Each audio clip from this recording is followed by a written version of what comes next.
Okay, so now the temporomandibular joint procedure, the TMJ.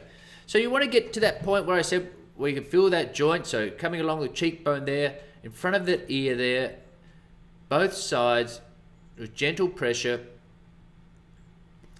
So get them to open and close their mouth so you can feel for any differences, any clunking, any crunching, see for any deviations. If the jaw goes down, does it go down straight or not?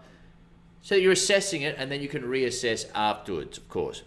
You see on the graphic there, your first two moves, right in front of the ear there, in front of the tragus of the ear. So you're going to be right on that joint where you feel that movement. So the first movement is going to be towards the nose, if you like.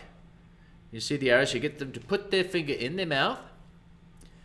And you see the first one, slack towards the nose, as you see, and then back towards the ear, come to the starting point, superior towards you, and an inferior move. Okay, do that both sides. So you see towards the nose, there, come back to your starting point, then up, slack, inferior move. So we're right over those condyles. Now, this is right tucked under. You see how I've got the dotted 2 there. So you come behind the back of the jaw there, and you come up, right up, as high as you can up behind that ear. So you're underneath the earlobe, basically, but at the back of the jaw. Superior, slack, and inferior towards their clavicle, if you like. Or towards the Adam's apple. Whatever's easier for you to understand. So go to that, both sides. Okay. And now, see where the top of the ear joins the head. You're just in front of that. Just half a finger width or a finger width out there.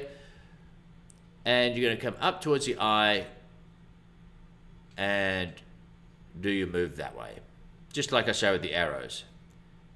Okay, so towards the eye, the side of the eye there, and move it through there. Okay.